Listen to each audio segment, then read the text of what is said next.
This government meeting is brought to you by Eastworks and our local cable subscribers.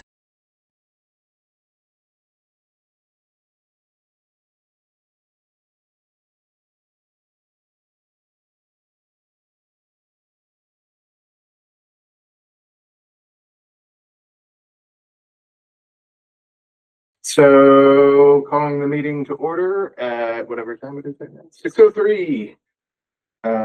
So hello, welcome everybody. I'll introduce you in a moment, man, as soon as I get my computer up so I remember what we're talking about. I'm going to introduce myself. Also fair. Is that fair? Okay, approval of minutes. Okay, well, you're going to be speaking officially, so do you want to have any public speaking that's not something specifically what you're going to be talking about a little bit later? No. All right, and there isn't anybody else, I don't think. Let me just double check. We're not waiting for anybody. Nope, we're good. Okay. So approval of minutes. I apologize. I did not revise the minutes or send them out, so we do not have minutes to Okay. revise, which I hope is not a huge issue. No, we can kind of do it retroactively. I will do that as soon as I can. As well as the meeting from minutes for this meeting. So we will do both of those next time. And all right, so now we have Miss Walborg, who is going to talk to us about the Lathrop and Kestrel Land Trust invasive removal and invasive planting program, which is going to be going on for like 3 years or more, and it sounds awesome. And I will turn it over to you, ma'am. All right. Let me see if I can figure out how to. Let me share my screen. Yeah. Because you're not allowed. Make it add as co-host. You're now a co-host. Okay. There's my screen. Use what to share. Use what? Presentation to piece. There we go. Click on it. Okay, blue, there you Go. Yeah. Listen. I think I can maximize it, but it's not going to let me do that.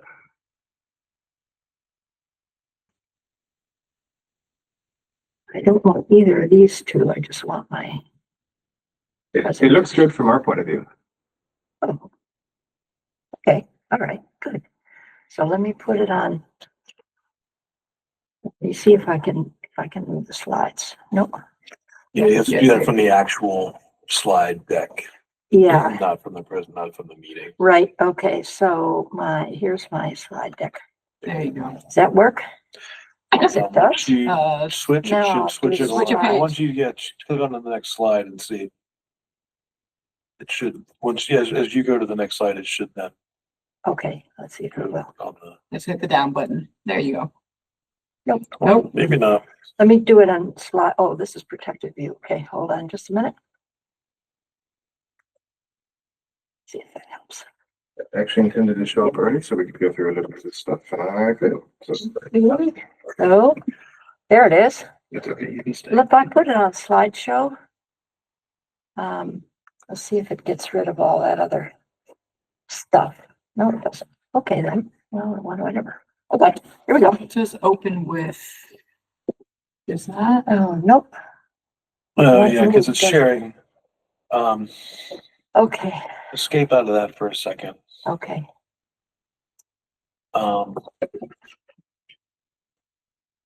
So let's see here. Yeah, it's actually Sure. share what you're sharing. So go back to the meeting real quick. Yeah. Okay.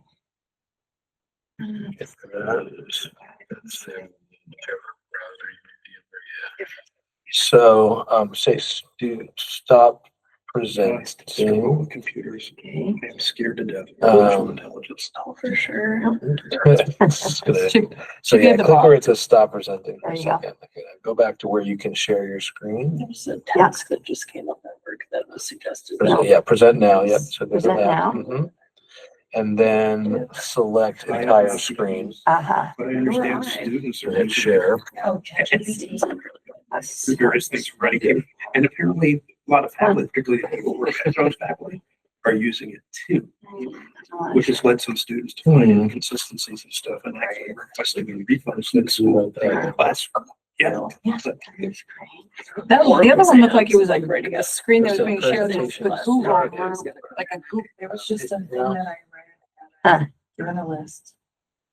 It was like top summer reading picks and they use all AI to read. Try Windows instead. You read it before the. Yeah, so do that then Like, there. That should see if it'll let you share that. Good. They're just made.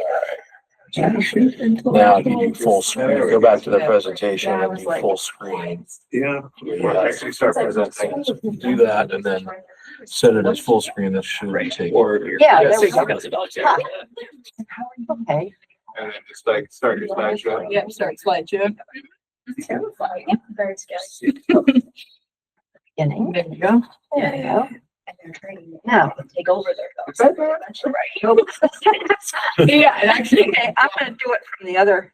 I'm gonna do it. yeah, from the just other do it from screen. that. Yeah, that's fine. All right, here we go. Phew. All right. I'm planning to take about a half an hour as we agreed, and I'm gonna talk for about 15 or 17 minutes and then open it up for questions and discussion. So bees at Lathrop. So the Lathrop community has two campuses, Northampton off Bridge Road, East Campus, Easthampton off Florence Road. Although that East Campus also has 50 acres in the city of Northampton over the town line, but it's our East Campus, mostly in Easthampton. We have about 200 residents in townhomes and apartments. I'm going to take this down so that. There we go. And we offer independent and supported living. Lathrop acquired its North Campus in 1987. It's 35 acres. It was forest, managed for lumber. It acquired its East Campus in 1996. That's 175 acres, about 125 in the city of Easthampton, and it was 2 dairy farms in decline. Now we have 150 acres of undeveloped land, plus the homes and streets. And it is absolutely gorgeous land. This is Bassett Brook, which flows into the Manhan. A study by Fish and Wildlife a few years ago found lamprey in here, sea lamprey, which come up from the ocean. And it's an indicator of the health of the stream. So we were thrilled. We have meadows. These photographs, by the way, were all taken by different residents and shared with me. Lots of wildlife, wildflowers in our meadows. We have wetlands. We have a beaver marsh. Beavers have come and gone, probably centuries. We have 5 vernal pools, which are certified. And in them live creatures that can only live in vernal pools, like this wood frog. We have a wood turtle, which is a species of special concern in Massachusetts. And this wood turtle is registered. We have bobcat. We have bear. We have lots of other critters.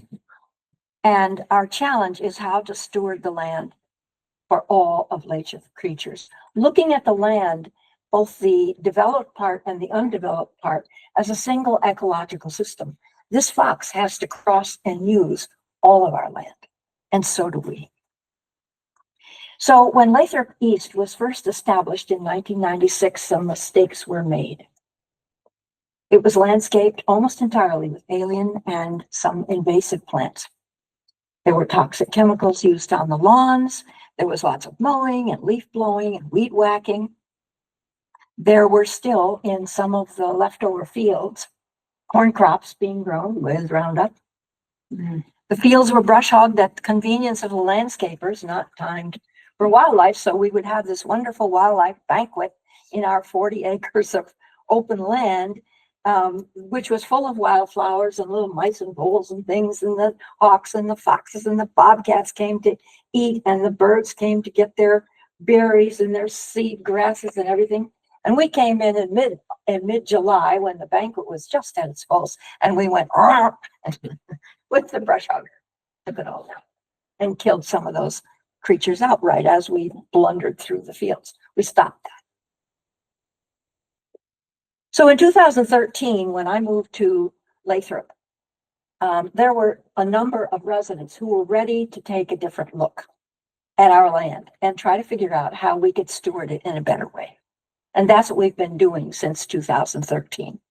So I want to talk about two things. One is the structure that we used, including our committees, our management, and our funding. And the other is the accomplishments that we've achieved. So, resident committees. The big one is the Land Conservation Committee, and it has lasted since 2013. It has almost 40 members, all residents. It works closely with management.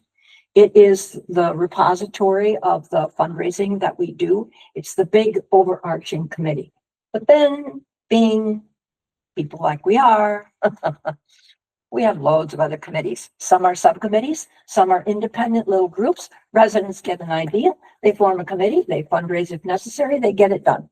So we have the EAT Committee, End All Toxins, the Trees Committee, the Garden Committee, the Environmental Stewardship Committee, the Vacant Lot Committee, the In-Garden Committee, the Butterfly Garden Committee, and the Compost Committee. And here we are pre-COVID meeting.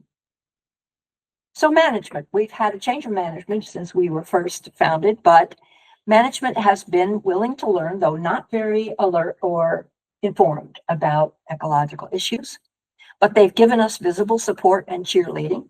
Lathrop has provided in-kind services, helping us remove brush that had been cut and so on. Financial contributions, not much. This is mostly a resident-driven project. And the board, at first, totally oblivious to the land and not informed, in these intervening years has become very informed, as we have worked really, really hard to educate our board, our management, and our residents through daily newsletters, through programs, through just talking about it and making visible what we do. One of our primary principles, what we do has to be visible to our people. So now the strategic plan that we're working under has 3 pillars, and one of them is environmental stewardship. We've come that far. Funding. We've gotten more than $257,000 since 2014, plus in-kind and unrecorded. 148 from grants. We've had small grants, 3,000, 5,000, and now, as I'll show you in a minute, we have a much bigger grant set of grants. Plus in-kind and unrecorded. And by unrecorded, there are thousands of dollars that residents themselves have spent to buy equipment, to pitch in, to buy trees, to pay to remove invasives in the land adjacent to their townhomes, like that. And management has offered, as I said, in-kind services and small amounts. So if we have a project that costs $5,000, we might go to the management and say, could you give us 2 and we'll do 3, something like that. So here's our current project. This is the big one. It's 4 years, 2024 to 2027, and it's collaborative between the 2 cities and the Kestrel Land Trust and Lathrop. We've gotten $102,000 from the Easthampton CPA and 19 from the Northampton CPA. There's much less acreage there in Northampton. $27,000 raised from Lathrop residents, and in-kind services from Lathrop and from the Kestrel Land Trust. So now our accomplishments. First of all, invasive plants, and that's where most of our budget goes. So here in 2014 is a contractor whom we paid to cut down a humongous multiflora rose bush. Residents also go out and remove invasive plants. And here we are, the 7 dwarfs. Hi-ho, hi-ho. Here's a resident working to smother invasive ground cover. So what are the results of our invasive removal?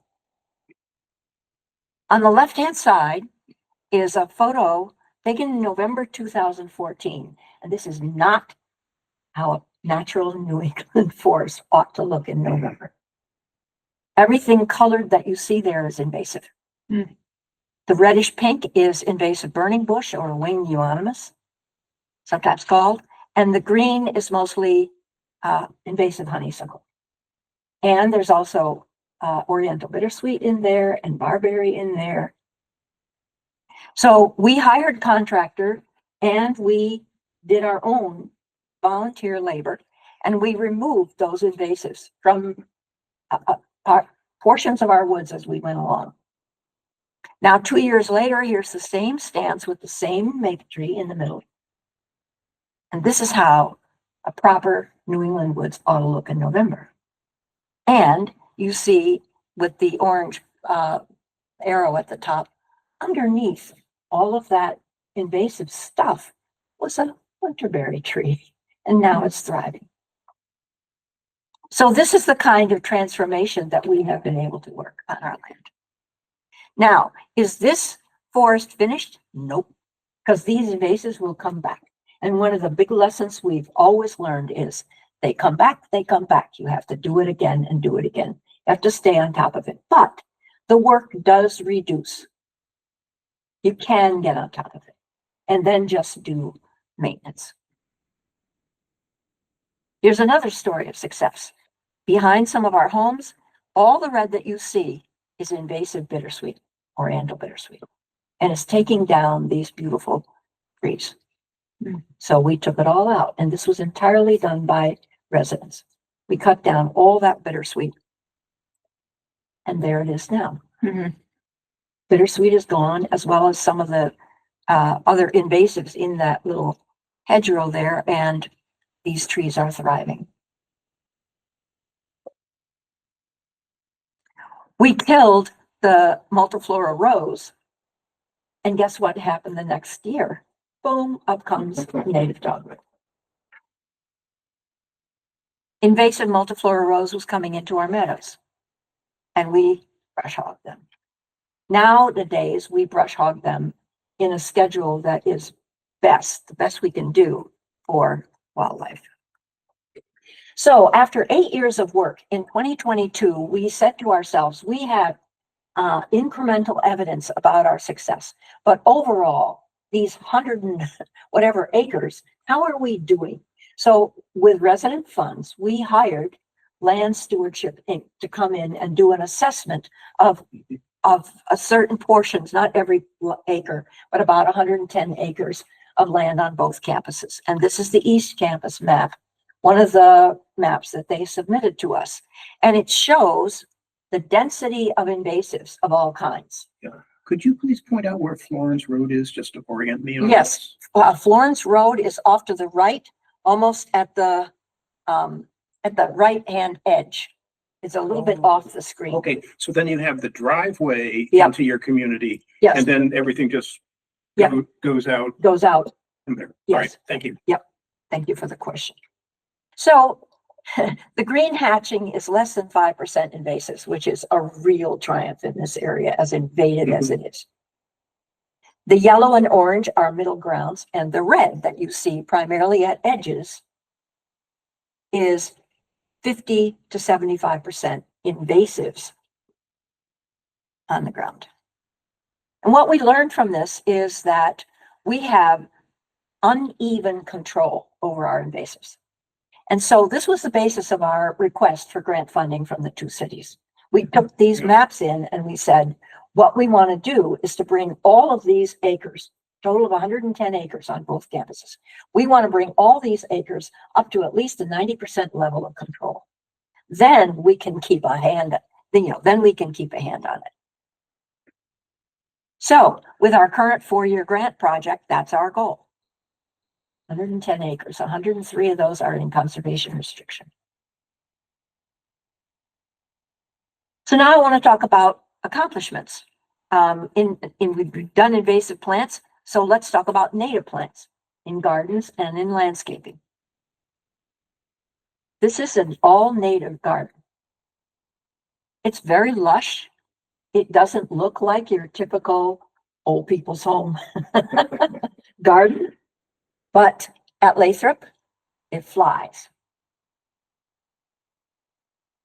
This is a much more traditional looking garden, but it is about 75% natives.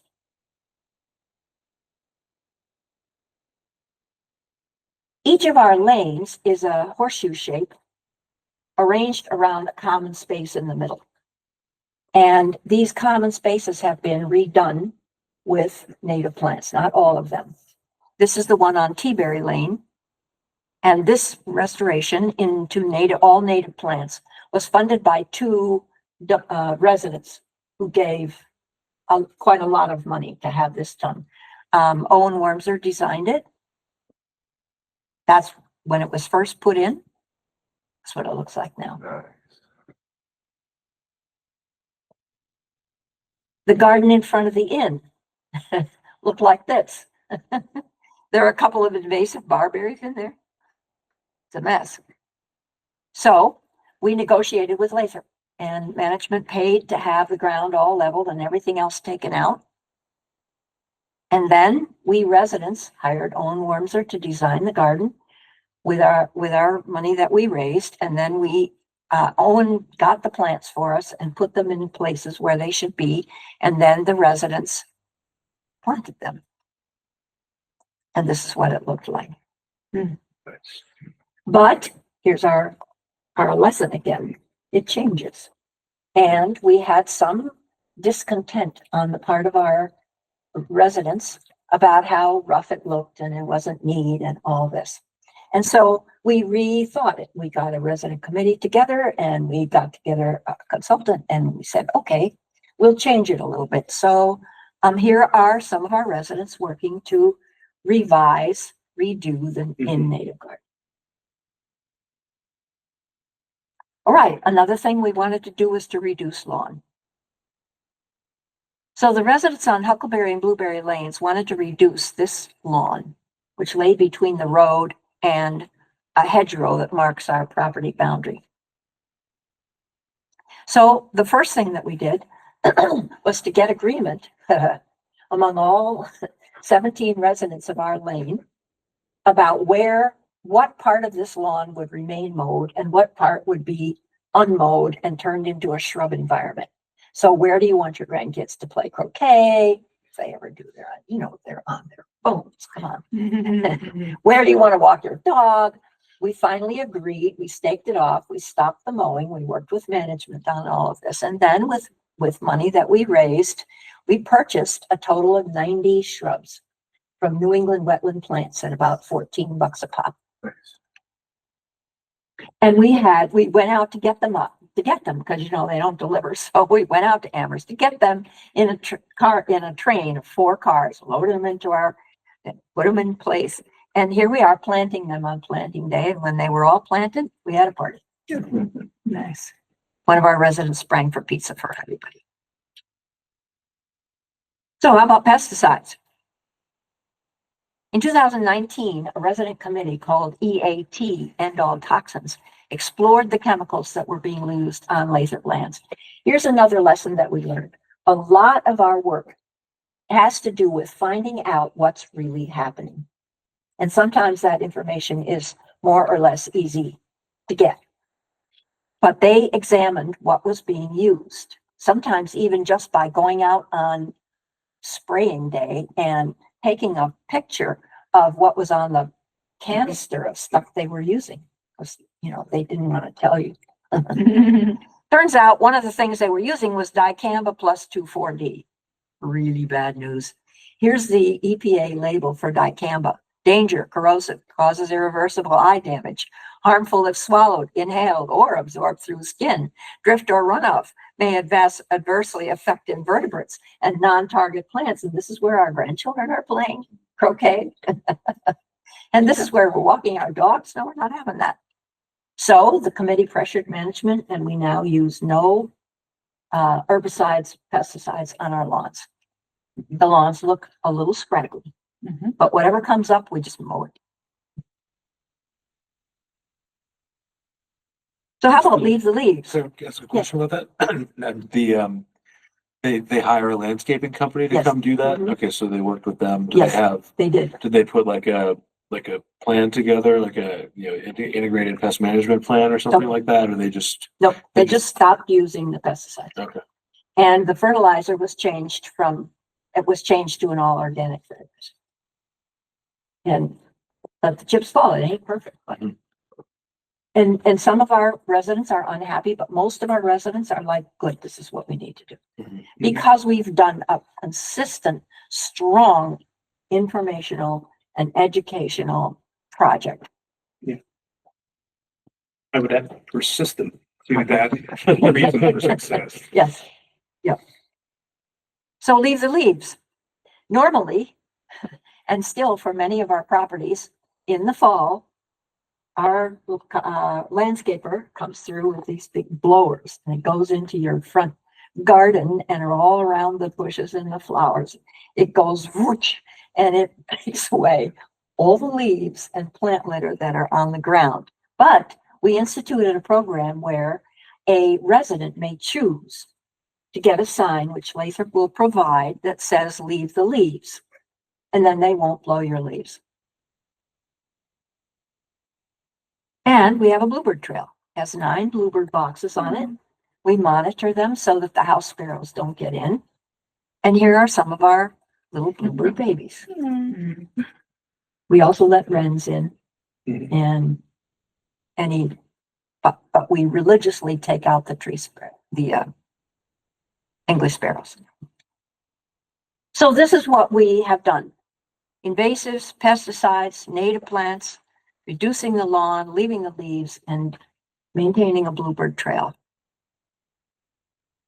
We had a study of ecological landscaping practices and set of recommendations done for us by the Conway School in 2021. And the professor, one of the professors who supervised this study was Bill Luttrell, a restoration ecologist and faculty member there. And this is what he wrote in the report. Quote, as a professional ecologist, I was amazed. Not only have they eradicated acres of invasive exotic plants, but they have put in place an ecological management plan that will yield excellent results for generations. In all my years of experience, this is the best example of citizen science put into action. And coming from him, that like really means something, I would say. Yeah. Yeah. So, questions, comments? I mean, I would just applaud. what Congratulations. you've done. That's wonderful. Amazing.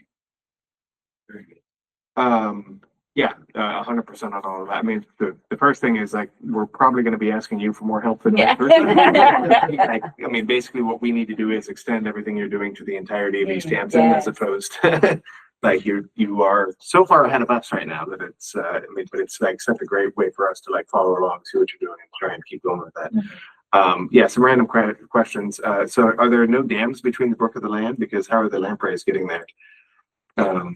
You mentioned at the beginning you had the brook and then the lampreys. Two things. Yep. There is a fish ladder, Nice. Okay. but lampreys are very good at climbing. Gotcha. They can climb up, waterfalls of several hundred feet. Okay. So, Several hundred? I'm thinking Willamette Falls in, Lake, and that's a big fall. Maybe several hundred feet is an overestimate, but they can get up. I saw some climbing up Turner's Falls this weekend. Yeah. They're going places. And they just suck down and, and kind of inch their way up. So unless you have a real Mongo dam, which is why places like CRC are emphasizing dam removals all over the place. Yeah. No, we have no dams on Bassett Brook. Right, Historically, yep. there was a mill on Bassett Brook where it dumps into the Manhattan in the 19th century. They put a mill in there, but it's gone. So I have like a list, but anybody else can jump in. So one of them you've already told us some about, but I would just like to dig in a little bit more. So on the interactions with the landscapers, which you're doing through the management, Yes. like how much pushback have you received? Have you received, like, I just, obviously you got them to stop using the chemicals, which is nice. Although, and it sounds like, I'd be curious as to what they're doing for the all organic fertilizer, but it sounds like they're not using any sort of herbicides or insecticides, not even like That's right. natural ones like. Yep, that's right. On our trees, our trees committee has recommended to management ways of handling the emerald ash borer and the woolly budget on our hemlocks. And in the case of the emerald ash borer, we have not totally, but almost entirely stopped spraying our ash trees because that stuff is that systemic herbicide that they use on that is so terrible. So we're just letting our ash trees die. And we're planting trees to replace them. Mhm. The hemlock, we're using neem oil on them, and that's seems less. So but our landscaper, we're their biggest customer. You know, They do what we say. and I think that's the key point. So then I think, just to put a different spin on Sean's question, is what's the dynamic like within your community where people want to see these changes and other people are unhappy? Because if you go with a united voice to the landscaper, he's your employee, you know, our way or the highway. But it's getting the community to support That's right. these decisions. That's right. And I think that summarizes our basic Boy, problem here. Isn't it? Isn't it Yeah. for sure? In our community, we operate on Quaker principles of seeking consensus. So we would be, if a major disagreement arose over some of these practices, we would talk it through and talk it through and talk it through and try to get a win-win situation. That's Yep. how we operate. So this stuff takes a long time. Mhm. And there remain some people who are not happy with the shape of our lawns, not happy with, some of the front gardens and so on. And they complain regularly to our facilities director and to our residents council, but they are by this time a minority voice. Yeah. And so we've been able to go ahead with this stuff. And they're welcome to join a committee. At first, our strategy was to leave the landscaping alone, and we only worked in the woods. In 2013, 14, 15, that's all we were doing because we didn't have the support or the understanding from our residents. So there were about, 8 or 10 people on the committee at that time in those first 2-3 years. And we just went out in the woods and nobody cared. But now we're working very much with the landscaping. And the way we have couched it, we now have a program to remove a number of invasive shrubs from people's very own townhome gardens. And the way we did it was to make it totally voluntary. This is a key principle, and offer a service. So we've said, if you would like to have an invasive shrub or more, one or more, removed from your townhome garden, or if you'd like us to help you find out if you have any, and you want it removed, we at Lathrop, actually it will be at the resident committee's expense, we'll be happy to come and remove it and put in a substitute native shrub, and you'll have a choice of native shrubs. Well, people are saying, sure, right? I'd love to have that big old burning bush taken out of here and replace it with something that I have chosen. So we have figured out, when we've been most successful, we have figured out how to give people a choice and then give them something that they're going to like. In the lanes where we've done the lane gardens, or in Huckleberry where we stopped the mowing of part of our big lawn there and installed shrubs, we had one guy who was very unhappy with the whole thing. He wanted to see the whole thing as pristine lawn, and he wouldn't change his mind.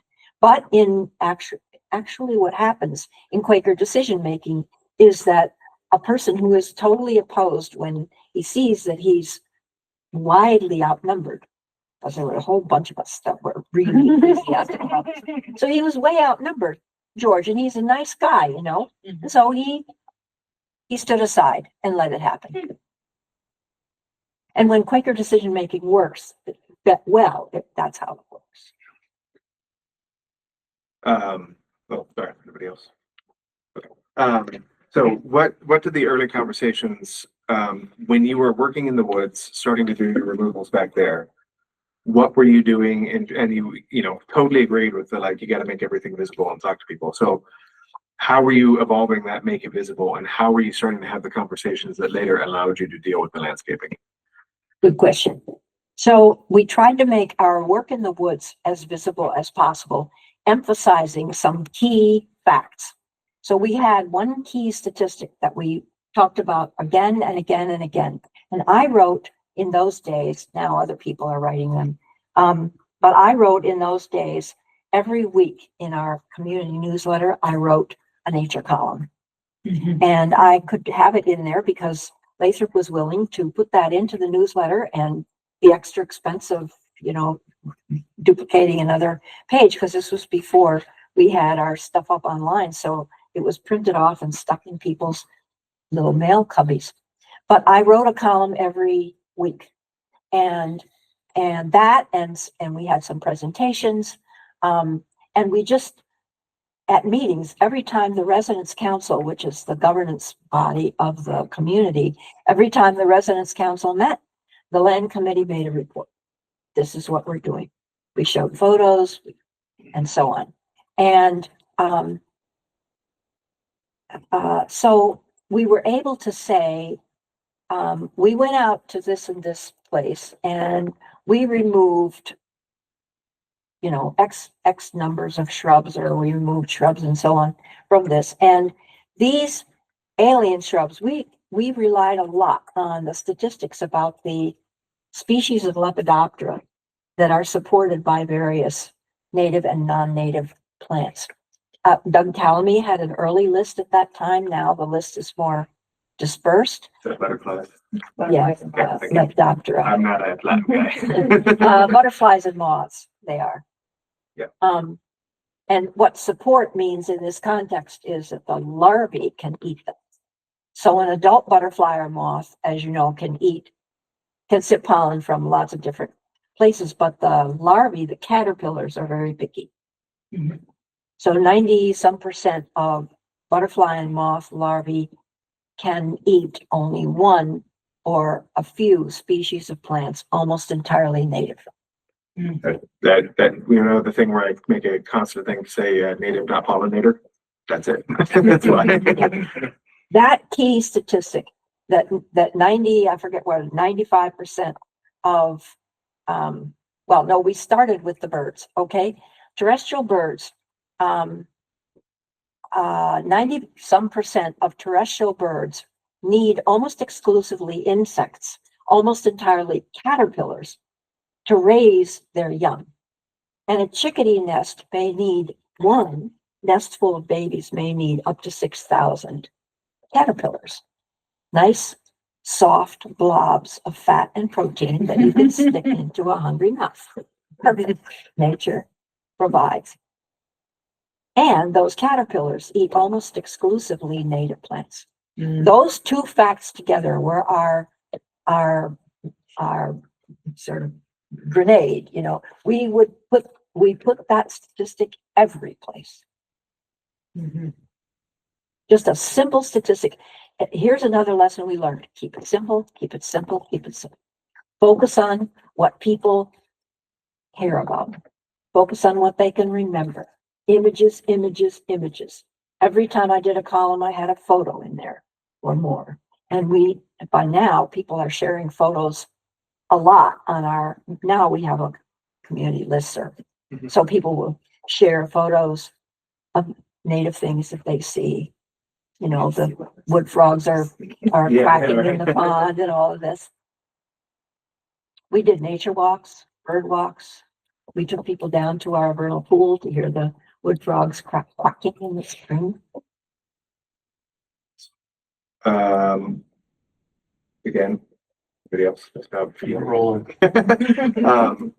So when you were doing the invasive removals, how were you doing waste management? Did you have any concern about making sure that if you pull, there are some things that might sprout from, root, even if you have cut branches or whatever. So did you have support from Lathrop to get rid of stuff, or how were you getting, or were you just what were you doing? When we were working in the woods, we left it. We just left it. Stopped it. Okay. And that's great. When we worked in places where there was too much brush or we needed it removed, then we residents would cut it, or the contractor would cut it, leave it in piles, and Lathrop would. This is what I mean by in-kind service. They would bring their truck and take it away for us. Great. So in terms of getting people on board with the messier, natural cottage garden look as opposed to the classic English or, you know, like regimented look. I might be using the wrong words. I don't know, whatever.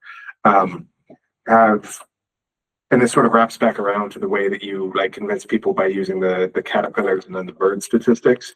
Have you done anything to try and like show people the amount of wildlife, including like insects and invertebrates and small birds and stuff that are actually coming into the native gardens more so than they like the regimented Yeah. gardens or anything? We've done several things. When we redid the in-native garden, it drew birds and butterflies and bees. And so we're lucky enough to have a resident who is a licensed, or was before she retired,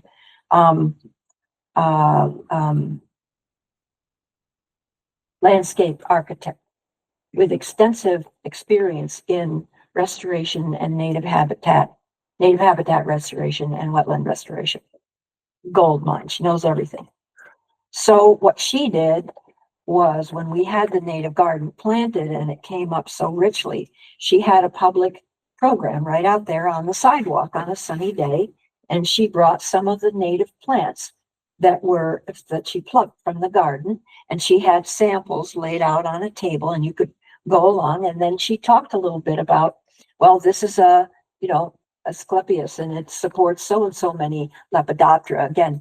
And to her surprise, one of the milkweeds that she had plucked actually had a cocoon on it underneath one of the leaves. She hadn't even seen it taking it. So that was a great day. We probably had, I don't know, 20 or 30 people at that presentation. And so that was one thing we did. It was a demonstration presentation right there in the garden.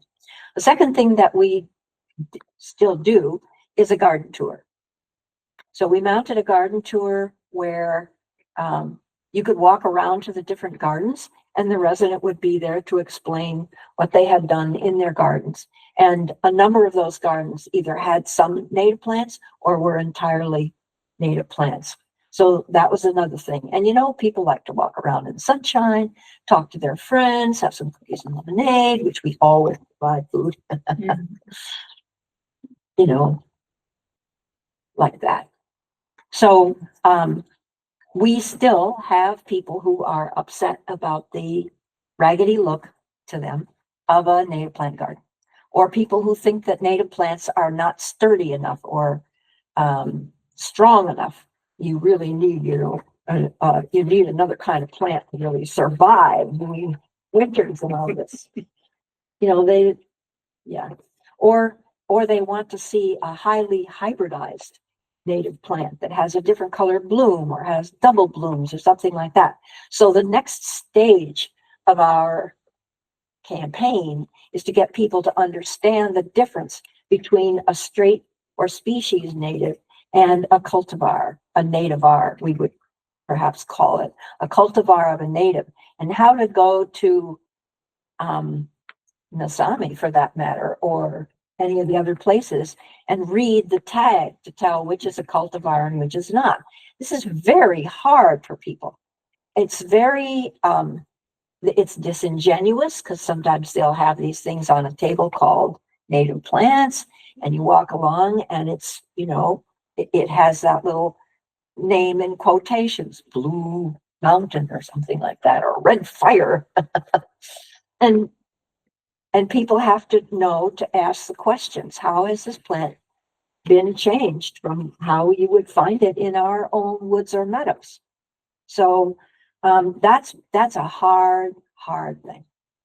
What we've done about it, we're having 36 invasive shrubs removed from townhome gardens this summer.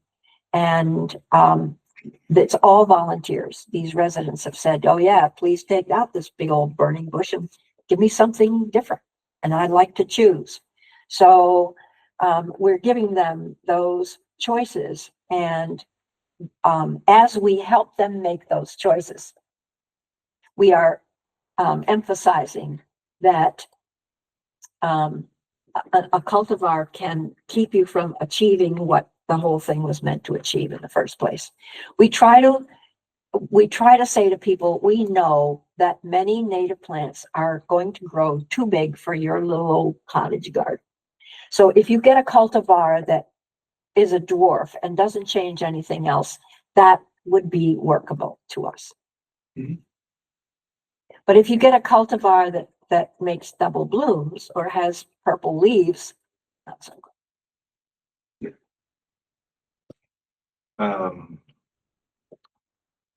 I have more questions, but I think what I'm going to suggest we do now is go through the rest of the agenda to make sure that we hit stuff and be, respectful of folks' time, and then maybe we can come back to. I would, like, as it stands right now, I'm not sure. Like, honestly, I think you guys can help us more than we can help you, although I'm happy to do anything that we can to help you guys. I would love to be involved and like keep up to date with what you folks are doing, and even maybe get to come along and like learn some stuff, especially when you're when you're having interactions with like Kestrel Land Trust, or if you're like hiring contractors or whatever. Like, that's another area where like lessons learned, we might actually be able to use those like for the city or something like that. Like, we might be able to use those things. Because we haven't done very much of that. And I know like the planners right now are like starting to work with contractors who are going to build some parks and stuff, and they are looking at like native gardens and things. But like, I don't think anybody necessarily on this committee has experience with like helping source contractors that like know how to do those things. Well, maybe you do, but okay, yeah, sorry. Danny absolutely has. Not on like a municipal scale. So. Right, yeah.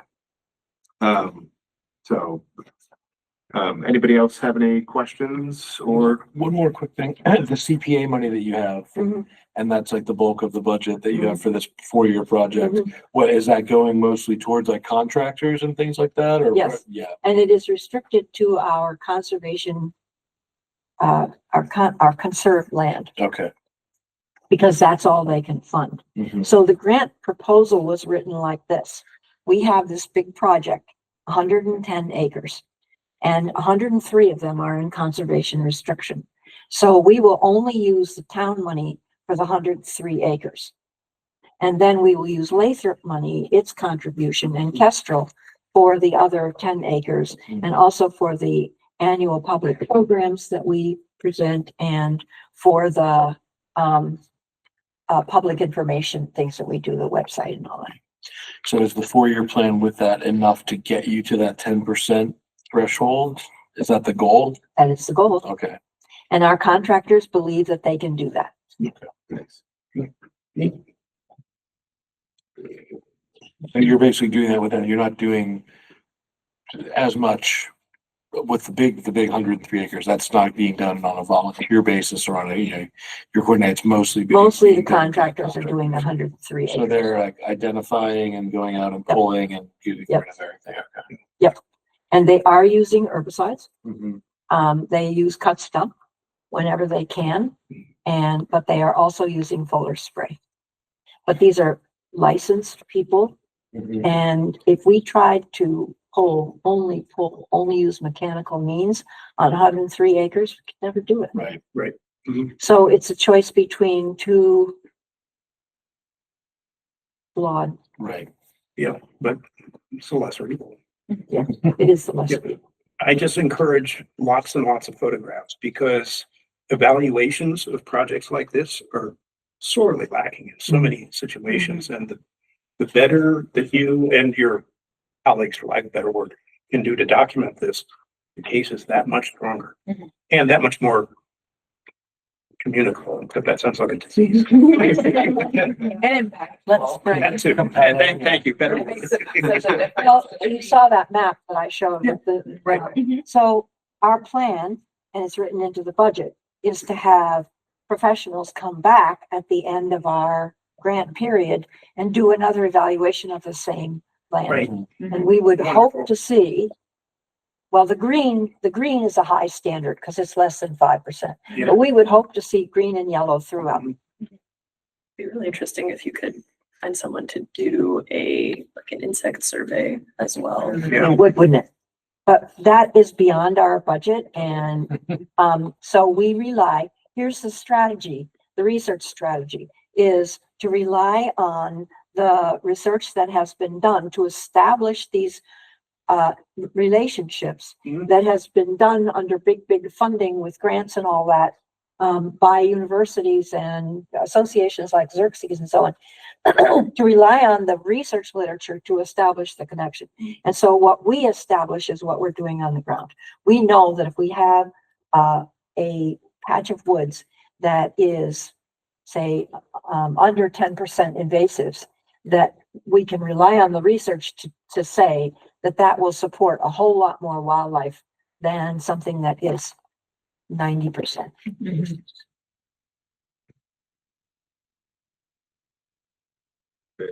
And I do hope to get back and like ask you a few more questions. Sure. Thank you very much. Do you have any questions for us? Or- Go ahead and do your business. I'll learn a lot. Seeing you work. All right, the next thing we have here is Sophie with an update on Catherine and the Community Garden Series. Yes, so this was not the original update that I wanted to give, but it actually is canceled. Oh, no. Unfortunately, so I can't remember where we left off last time with it, but we were basically going to do this garden education series that would start on June 1st. Catherine would do sort of like, or was requesting volunteers for like kind of a garden setup. And then every Saturday, until September, she was planning on being present at the garden from 10 to 11:30 to kind of give some tips and chat with, residents about setting up a garden in their own yard. Unfortunately, her husband is in the hospital at the moment. And so the timing is not great for her, and she's not going to be able to kind of turn it around for a June start date. So we have our fingers crossed for next year, but as of right now, it isn't. Was this the Art in the Garden? No, that is That's still not- happening. Oh. That is June 7th. Ava and I actually had a couple garden visits this week, and they're looking fantastic. So keep your eye out for that on June 7th. But the garden education is canceled. It was a plot at the Easthampton Community Garden. Yes. And Okay. The community garden, yeah. So Okay, well, that is sad, and pass along our well wishes, please. yeah.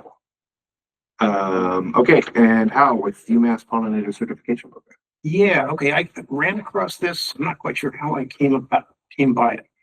But UMass Extension is offering a certification program in pollinator conservation, covering, well, the waterfront, if you will allow, from honeybees to native insects, flies, ants, the whole thing.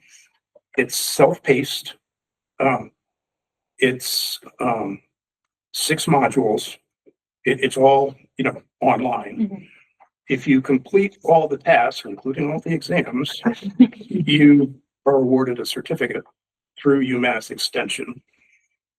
The cost is $249. It's not eligible for state reimbursement. I think you sent around an email, you did this. I just completed it. So how about if I Just started shut up? How about if I shut up and you guys talk? Fill in the gaps.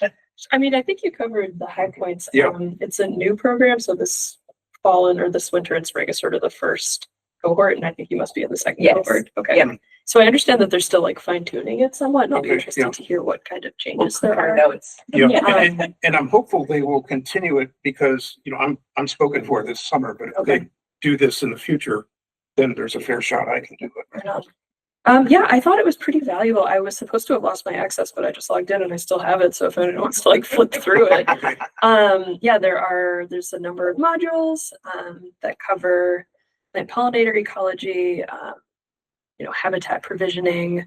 They have a number of kind of experts in the field and grad students at UMass and other institutions who present guest lectures. So it covers a pretty broad range. As Hal said, like it's not just bees. There's an emphasis on moths, caterpillars, wasps, moths, if I didn't already say moths. And then kind of the second half of the program gets into native plant design and management. Like there's some involvement from staff at Xerxes to discuss like, what pesticides, how pesticides affect insects and how to design for protecting against pesticide drift. And it covers a pretty wide range. I thought it was really interesting. They give you like, was it 4 months basically to complete it? I'm trying to think for mine technically started sometime in May and I have until the end of August to Okay. finish it. Yeah, that sounds about right. I started in February and finished it really at the end of April, beginning of May, which like I was trying to be pretty dedicated, and like you really do have to put in that amount of time. There's a final project that I thought was really interesting that you choose some area, it could be like really a range of scopes or scales, do an ecological assessment based on what you've been taught in the class, and then kind of write up a report for how you would, like what you would recommend to manage it for habitat provisioning, which I thought was like a pretty good way to like apply it on a practical scale. So yeah, I got a lot out of it. It was a good sort of, like, I know it didn't go into the most depth on all of these, but it was a really good introduction to some broader, issues. And I definitely feel much more informed now about the insect side of things. Like I'm definitely a plant person, and it was much more insect focused, which I appreciated from that perspective. Can I jump in with that? If you're done, can I jump in with that other item from today? Just information. It's sort of along these lines. The Xerces Society and the Bee-Seeded people out of Portland, Oregon, host a periodic monthly, bi-monthly webinar series. Today's was on ground nesting bees. Yes, I, Put on by a gentleman at Cornell. And it was just absolutely fascinating. Apparently, some huge fraction of bees are solitary. And largely they nest in the ground, and we're much closer to the beginning than the end of figuring out what they need, where they need it. But they are organizing a citizen science project with fairly good instructions. If you'd like to do this, we will take your information. Before they even ended this, they had shared a flyer, which I have requested, and I will pass along so that we can put it in our next newsletter. And this whole thing will be on the Xerces YouTube channel in a few weeks. So that was really neat. And then one other thing, personal plug, I disappear most Junes to go teach a course at a marine lab in Maine. Nice. The third person on the picture page of acknowledgements from the presenter was our student from 2 years ago. So that was very cool. yeah, that is very cool. That's awesome. Very, very cool. Yeah, That's my piece. cool. Great. Yeah, I was actually, I want to do a newsletter soon for a couple of reasons, and those are great additions, and that definitely gives us enough material for that. We can collaborate on that and get that sent out. Okay, so New City Invasive Removal Education Party. Working with Councillor Jadzek, I went and saw the location of where that's going to be. It is an area that the city is planning on turning into a park in a few years. So it's not really one where we could do like a lot of gardening, but it is infested and overflowing with a lot of like really bad stuff that is going to make things worse for the neighbors. And it also doesn't have the advantage of man-handed, and that it's like not going to be as visible. It's not visible at all to anybody that's like sort of not going there, but it is a good starting point. So they have sent out the thing. They have interest. I'm still waiting to hear back from Councillor Jadzek and one other person who she put me in contact with for their mutual aid group in the neighborhood for potential dates. And then at that point, we'll probably put, obviously, you guys know, and we'll put something out on the volunteer list. And also, as a part of this, I wanted to potentially use that as the seed round for doing the pay it forward invasive removal and native gardening stuff that I had. I put out a proposal on that actually via Hilo, which is one of the things that I want to send out via the newsletter. So just for everybody that knows, Hilo is this new it is social media, but for the intent of doing things effectively. So it's like an entire social media platform that exists to help you like run things and do things. And what I want to do, and we've played around with it just a tiny little bit. You're gonna have to head. Yeah, I'm gonna be upstairs, but go ahead, I'm listening still. And so I think it looks like a really good platform for trying to do things and trying to get the community members involved in a place where we can engage with community members that isn't owned by a billionaire that we don't like. So if y'all are okay with it, then we'll put that out there. We'll try and get folks to come in. We can actually start like having a little bit more active engagement with folks that are interested. The one caution obviously on that is we can't talk to each other on there about anything that would require a vote, because that has to happen here. So even though I would love to see everybody on there, we gotta be a little bit careful about what conversations we have there so that we don't violate public meeting law. But other than that, you know, today I actually posted the long and short of the idea about how we might do the pay it forward group. And the idea is we'll send out the email, hopefully get, you know, members of the public to sort of like, it has options for voting that basically says, I'm very interested, or I think this is a terrible idea, and some stuff in between. And the proposal method that I used is one to give you a spectrum of what kind of responses you get. So if we get anything more than like 3 responses, it should be interesting. Yeah, all right. That's where I'm planning on going with that. And anybody questions, concerns, comments? I just want a side note, let you know that I did get a notification that you posted on Hilo, so at least we know that the notifications are working. Yeah.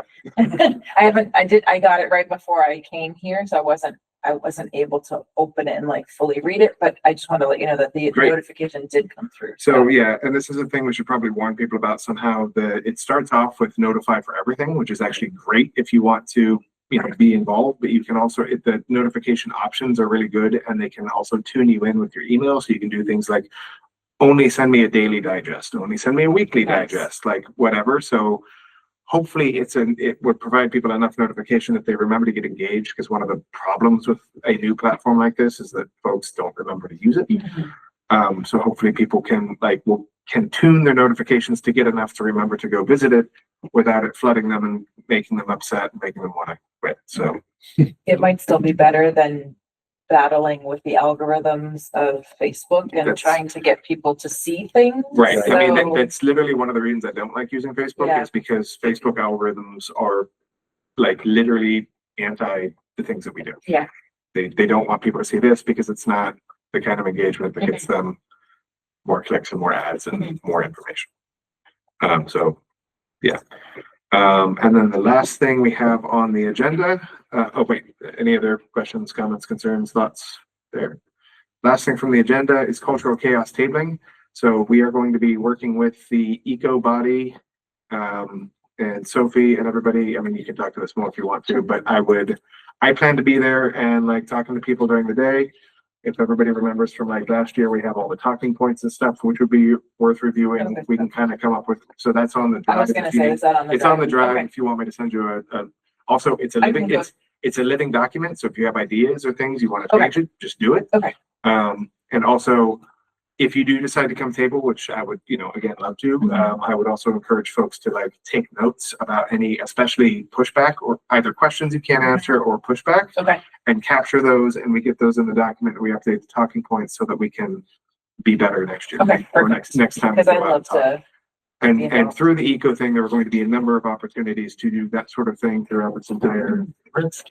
If we can get the pay it forward idea and the garden happening and the invasive removal education party thing can happen after cultural chaos, I'm kind of hoping to basically be like, the invasive removal education party is your first opportunity to get a entry into the draw for us coming to your place and doing invasive removal or whatever.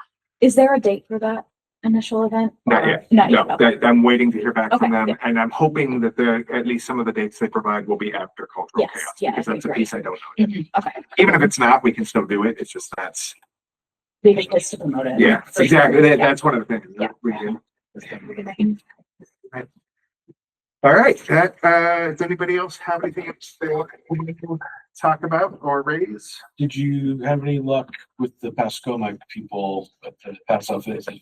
I Strange got in touch. handoff. Yeah, I got in touch. I had a conversation with the first person, and then I think I sent them an email back and didn't get anything else, but I never followed up. So I need to go back and check my sent items, and it's entirely possible I dropped that on the floor again. Is that with Molly or with the other person? With Diane? it was with the person who we were originally trying to get me in contact with, who was not the person that said like, I don't know why you want this, but Right. it's like, Okay, it was with the target person, got it. and I'm not sure where it went from there. Okay, So I will. at least you kind of got on the Yeah, same page with we're them. real close. We're real close. Yeah. So Anybody else? Super quick Sophie. about cultural chaos. So this was mentioned in eco meeting. I can't remember if we talked about it in B's, but there was some confusion about like how many plots we would have for all of the related groups and committees and stuff like that. So I spoke with Pasqualina. It is one, which is kind of what I thought it was going to be. So I'm working with the mayor on getting a tent that hopefully, fingers crossed, can be designated to sustainable stuff because we have our energy advocate. Like we're going to need sort of those materials that we can bring around. Right. So I spoke with her about that today Yeah. over email. So hopefully we will have a 10 by 10 tent, and she has some chairs and a little fold out table, where we'll do some tabling stuff with the Girl Scouts, but you guys are all Oh, welcome. I was gonna say, we can just kind of be near there, so Absolutely. we like Yeah. semi-officially And under you're the welcome tent. to use it as home base if you Yeah, want to yeah. drop stuff off or take a seat, like that will be kind of for B's, Right. AC and Eco. So Yeah. we do just have the one space, but I'm sure Okay, everyone will kind and, of. and the date for this is the 7th, or am I? The 14th. The 14th. Yes. A little bit of an unfortunate date, as it turns out, but. Oh, I even have it marked. Never mind. I think it's from, oh gosh, 12 to 5. 12 to 5, but the setup for community tables is 10. Okay. And I can forward Pasqualina's instructions about setting up because it's Okay, different this year. okay. So And Just say a couple of folks from the Energy Advisory Committee probably plan to be there as well, talking climate action plan. Yeah. I think we got stickers and a few other things possibly. and you're gonna dual hat it for us? What's that? You're gonna dual hat it for us? I cannot be there. Oh, no. I'm coaching soccer and we have a game that starts at noon, unfortunately, and I believe we're in Longmeadow. That's No, I would love to be there if I could get there for like the later portion of it. Oh. And I will, and actually something we should do, and I will try and take as a action item for myself is to put a reminder up for us to sign up for separately for cultural chaos so that we're not always leveraging previously the plan, other people. We can just like do our own, just yeah. request that. Mhm. Because we definitely can, we just have to get in early enough. Yes, And then absolutely. also, once I find out when the date is, I'll set a reminder on a couple of different options for ways to do reminders, including like a calendar invite or something to everybody here. And then somebody can remember it and remind me. Running things at that point. Okay. Anything else that folks want to talk about? Does anybody have more questions for Ms. Wolvard? Or would you like to join us with tabling? Because like you could literally talk about like laptop stuff. I mean, I think there won't be room this year, but would have been really cool if we had our own set. Because we'll be sharing with 3 other groups. But I think we should actually try and do that next year because it was already good. So I would definitely, we'll probably have some follow-up questions for you. I would definitely like to keep in touch. Please do let us know if there's anything that you think we could do to help or support, including just like learning, actually like somebody, Renee had a good point. Like what listserv are you guys using? 'Cause We have a Lathrop listserv. okay, it's provided by Lathrop. Oh, I see. The listserv that we residents use. Yeah, that is interior to our campus. It is for Okay. residents only. So, we're Sounds still, just like what we're trying to do. yeah. But When are you gonna be ready to go on? You're almost done, right? as of last night. So I have my notes here, high, low and website. Okay. Great. We'll get together and Yeah. do those things. Sean, you also, I think you mentioned that you had started a newsletter draft, I think which so. I commend. Should we try to have like an internal deadline for, like, do we want to try to get that out by That's a good cultural idea. chaos? Like, I unfortunately am like really overcommitted with other stuff, so I might need to take a step back from being the newsletter Yeah. mover and shaker, but I can write something. It probably won't be as good as the stuff that you write because that's not as much my skill set. or just, if we like try to do it collaboratively, like if everybody Yeah, can contribute yeah. like one bullet point of Yeah. something informative, maybe we can get it together. Yeah. I know everybody's busy.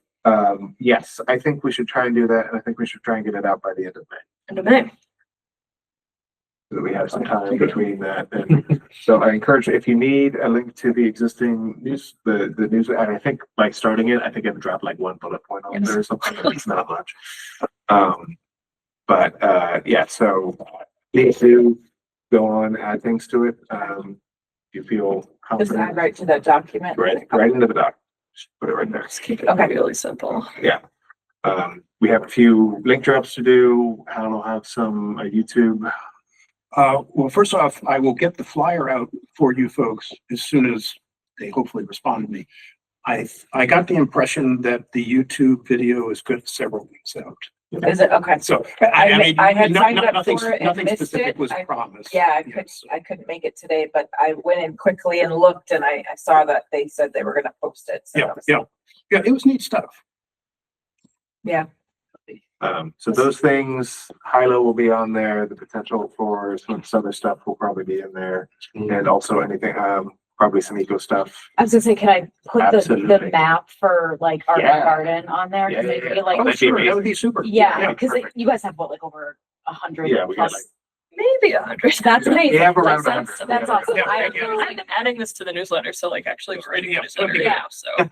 Okay, so I don't think we have like a digital, I'm meeting with Pascaline on the 28th, and I think hopefully by then we'll have the map that we can just start sending out so people know Absolutely. what houses are involved, and the gardens are gorgeous. And I have some pollinator education resources that are Nice, stationed at all the houses as well, so. I was gonna say it might be fun to, yeah, for something that, for the newsletter, like if each newsletter we featured a native plant or a native insect or something in each I love that. newsletter, That's like awesome. this plant will, host Feature critter. the, yes, Yeah. yeah. That's I love great. it. I started doing that in the last 2, so I love that I idea. apologize if I, No, As that has we slipped learned my today- memory. all about it. As we learned today, consistency and repetition is also Mhm, key. That's Make it true. much easier for us, but I like it. I think there was just a plant, and I really like the idea of maybe having a plant and And it's somebody who uses. maybe Kinda even, like maybe even pesto. paired in Exactly. Yes. an insect that I Yeah, host. yeah. Yeah, I could do dogwood. I love the dogwood softfly. Dogwood softfly. And it would be nice to I can't keep it say that. seasonal too. Yes, oh, that's a Which great means I have idea. to wait on the dogwood till this. Well, if we start sort of scheduling it out. And so much for winter. No, because you can talk about like Do leaves that drop birds and and things that, Okay. you can talk about things that need like hollow stems and why you have to leave the Yeah, hollow the pitty stems. You can stems talk for about stuff some that lives in the leaves. leaf litter. Look at us go. Yes, the lightning bugs and the leaf litter. Yeah. Okay, great. Well, we've got our whole year planned out. Great job, everybody. Good. Okay. Okay, so, yeah, big I- thing, everybody, please contribute to the newsletter before the end of the month. Perfect. Um, And thank you for your amazing. Yeah, presentation. so- You're welcome. You That folks are doing was- amazing. Yeah, that was Very very inspiring. inspiring and exciting and yeah, thank you. It was Yeah. well put together and well said. And a fun fact, no one forget, you know who else uses Quaker principles in decision making?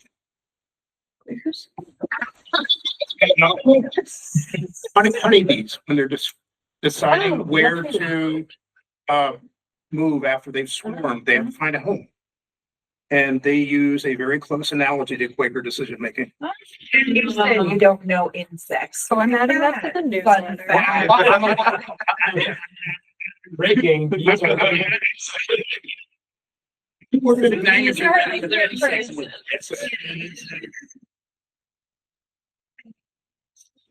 What you're doing and all the activities that you are launching. And it seems to me that what you're doing is just a two-pronged approach that I think is so wise here. Unlike Lathrop, where we have our 200 people living all, Mhm. you have a hugely dispersed population. So one of your tasks is to find your people, find the choir. Yeah, that's a really good Is to point. find the choir and find That's out a what huge kind of point. resources they need and what you can do for them. That's probably your first, people say preaching to the choir, but that is their first task. Mhm. And the second task is how to launch with limited time and I don't know, budget that you have, how to launch public information Oh, yeah. that will bring more people into the choir. Yep, yeah. Yeah. Agreed. 100% is, Well, we have almost 100, so we're getting there. Yep. yeah. Absolutely. That's for sure. We're Little gonna by get a little, bunch- that's how we're it's gonna get a done. bunch more in the next month too. Yep. Good. Great. All right. All right, folks, does anybody want to do something like motion to adjourn?